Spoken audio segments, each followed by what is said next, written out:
Good morning students, it's Chandrakala here, and today we will see this last section of chapter number 2, that is equation of motion.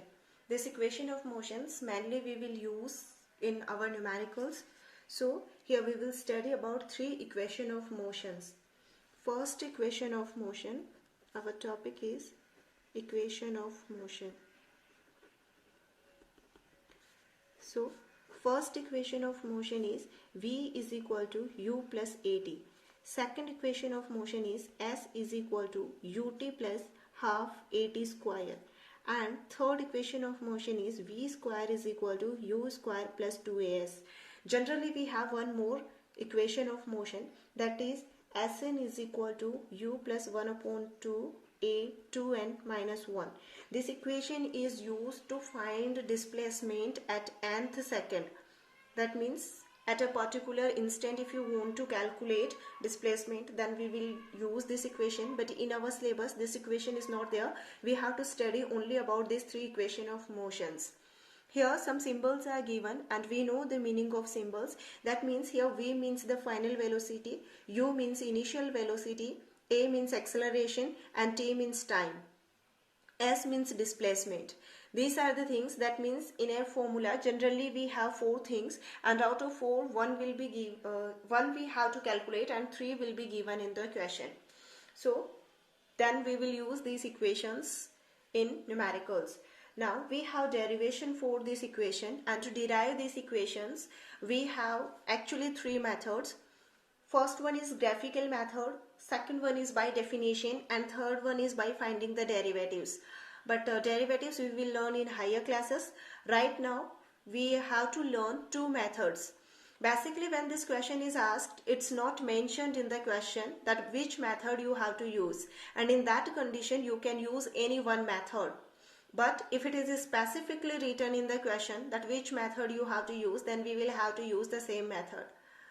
As long as the exams have been conducted till now, almost every time this question was there for derivation of this equation of motions, because this is very important part, and until the physics will remain with us, we will have to work with this equation of motions.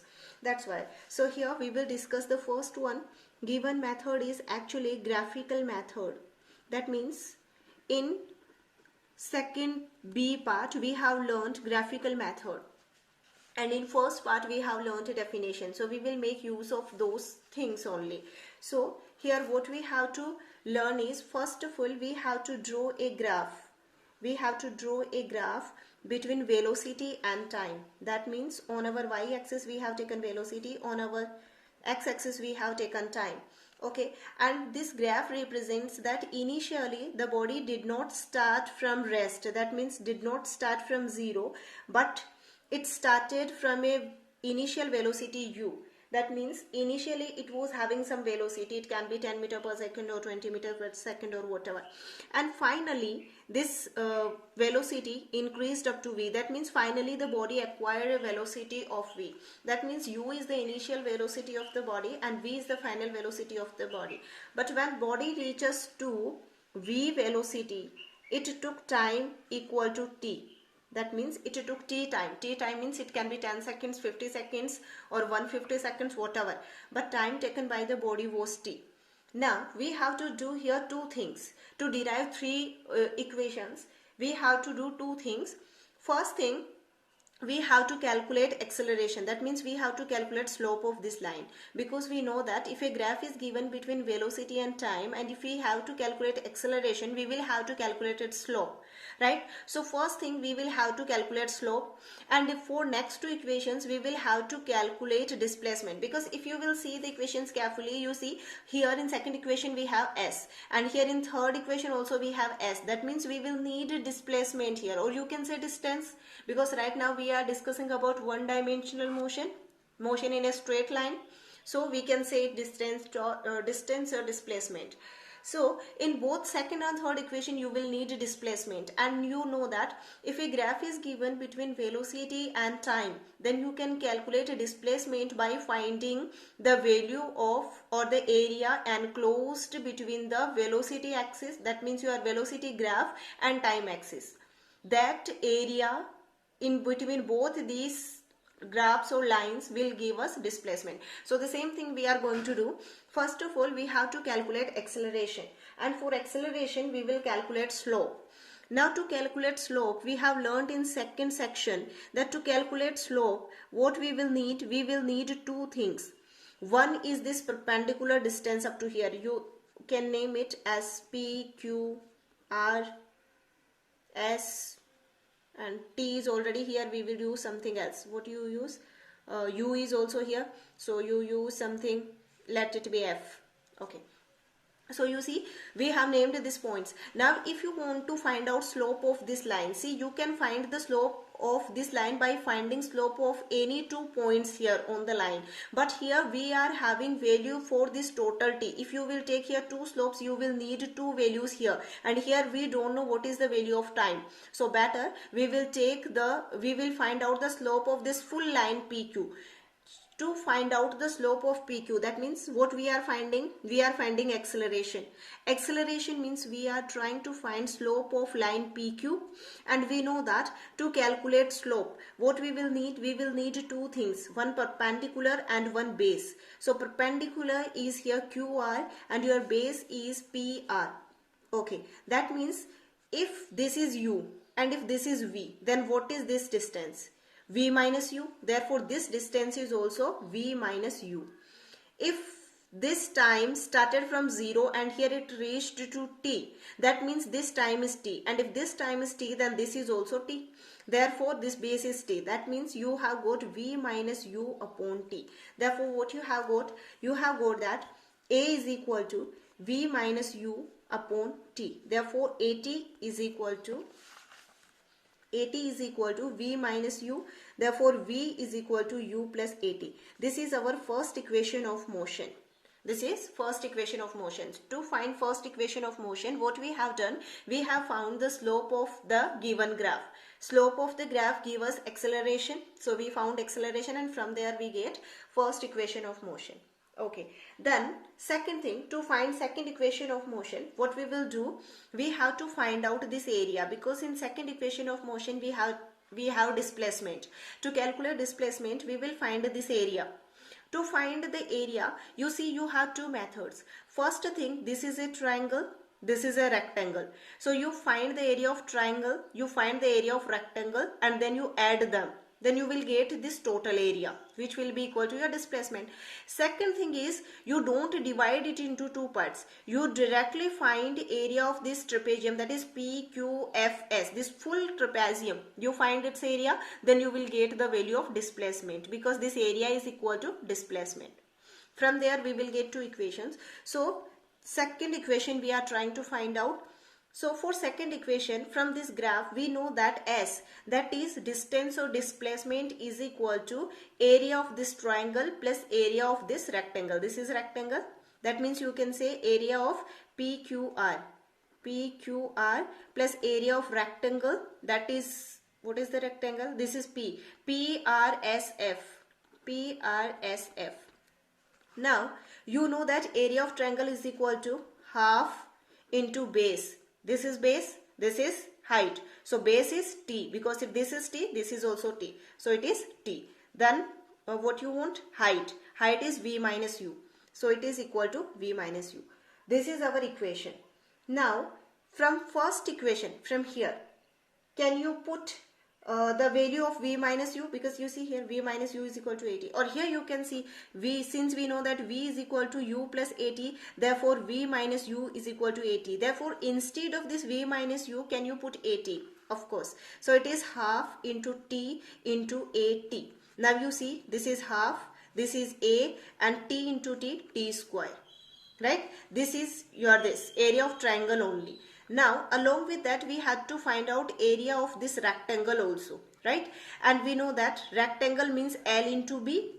What is L here? You see, LB. So if this is 0, this is U. Therefore this distance is U, and this is T. Therefore this is, actually it is plus here, plus UT. Therefore this was S.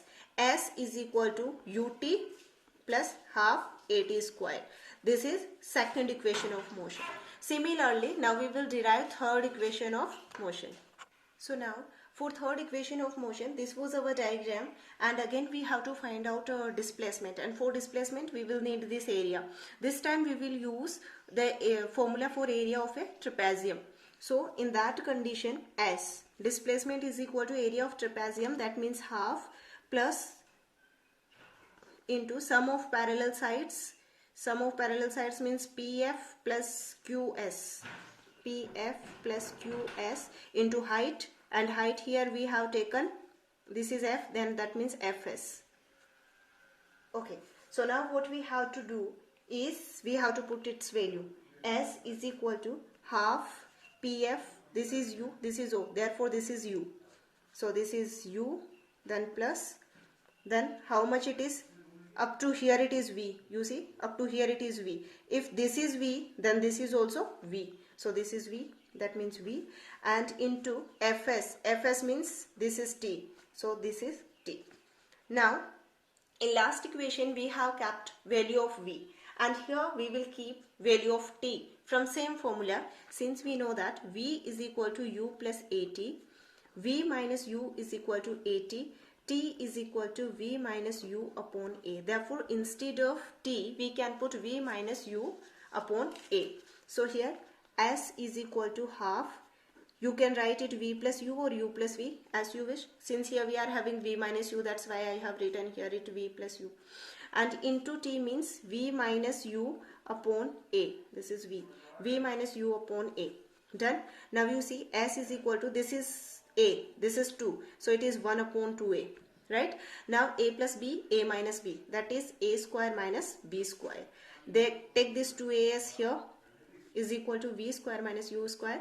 Therefore V square is equal to U square plus 2AS. This is your third equation of motion. That means now we have derived all the three equation of motions. In first equation of motion we have to find out the slope, that is to find out acceleration. In second and third equation we have to calculate displacement. In first method we have divided the figure into two parts, triangle and rectangle, and then we calculate the displacement by adding them. And in the second method we have calculated the area of trapezium, that means whole square altogether. Okay, in second option we have kept value of V, whereas in third option we have kept value of time.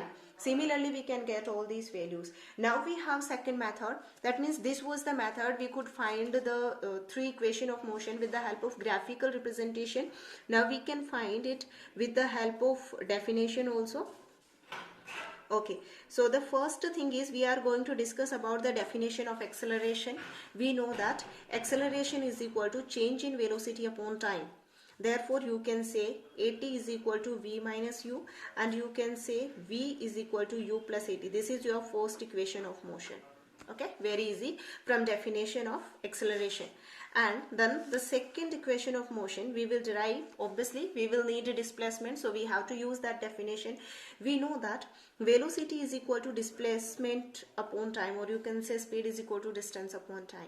But here since we have taken one velocity means we are talking about average velocity. If you are talking only about a single velocity, that means you have taken its average, right? So that means you can say from here S is equal to V into T, V into T, and here this V is actually average velocity, and for average velocity you can use U plus V upon 2 into T. Now why? Because if you have to find out average of two values, then what you will do? You will add them and you will divide it by 2. Then you will find the average of that value. And next thing here is, if the body takes equal time in moving from one place to another and then coming back from that to that, that means if the time is constant, in that condition you can use this formula U plus V upon 2 for average velocity, no problem. So here we are having actually S is equal to U plus V upon 2 into T. Now obviously we have to do the same thing. That means in one time we will put the value of V, and next time we will put the value of T. So here if we will put value of V, we know that V is equal to U plus AT. In that case S is equal to U is already there. Instead of V, it is plus, sorry, plus, then instead of V you can put U plus AT upon 2 was already there and T was already there. U plus U is 2U. So it is 2U plus AT upon 2 into T. Now you see, this is, that means if you will divide 2 separately, then here you will get 2U upon 2 plus AT upon 2 into t. Okay, so it is u. That means we are calculating s. S is equal to u plus at upon 2. U plus at upon 2 into t. Now multiply this t inside. So it is equal to ut plus 1 upon 2. 1 upon 2 a t square, because already one at was there and one more t. So it is at square upon 2. So your formula is s is equal to ut plus half at square. This is our second equation of motion. Similarly, now we will calculate third equation of motion. In third equation of motion also we will use the same concept, that is s is equal to average velocity u plus v upon 2 into t. This time we will put value of t. We know that v is equal to u plus at, therefore v minus u is equal to at and t is equal to v minus u upon a. Therefore s is equal to u plus v or v plus u, whatever you want, and upon 2 is there, and this is u. Instead of this t we will put v minus u upon a. So s is equal to 1 upon 2a. This 2a I have taken here separately, and here now you have got v plus u. I am writing this v plus u because here it is v minus u, and here we can interchange it in addition, right? And it is v minus u. So therefore s is equal to 1 upon 2a v square minus u square. Therefore 2as is equal to v square minus u square. Or in other words, you can say v square is equal to u square plus 2as. This is your third equation of motion. So these are two types of derivation for three equation of motion. First was graphical method and second was by definition. Now here some special cases are given. Actually we do not need to discuss them, but still some special cases is given, and these special cases we do not need to remember separately, right? See, first thing is when the body starts from zero. When the body starts from rest or zero, in that condition we know that u is equal to 0. Okay, and the second situation is given that if the body is retarding, that means your acceleration is actually negative of acceleration. That means you can say if it is retardation. You know that all your three equation of motions are v square is equal to, first equation we will start from first, v is equal to u plus at, s is equal to ut plus half at square, and v square is equal to u square minus plus 2as. Now you see here, if the initial velocity is 0, if the body is starting from rest, that means initial velocity is 0. So in that condition it will be 0 and it will be directly equal to at. Similarly, 0 into t is 0, so s is equal to half at square and v square is equal to 2as. That means if the initial velocity is 0, then all these u terms will become 0. But we do not need to remember them separately. We have to remember only these three equations. And if it is written in the question, the body starts from rest, then you just keep u is equal to 0. Automatically we will get our answer. No need of remembering all, means 3 plus 3 plus 9 equations. We will remember only 3 equations. Similarly, instead of acceleration, if the body is getting retarded, you have to replace this plus a by minus a, and in that condition you know that it will be v is equal to u minus at, s is equal to ut minus half at square, and v square is equal to u square minus 2as. That means all these plus symbols will be converted in negative sign, and it all will be as subtraction. So these special cases are given. We just have to remember the concept, nothing else. Rest of the things we will see in next class. Thank you.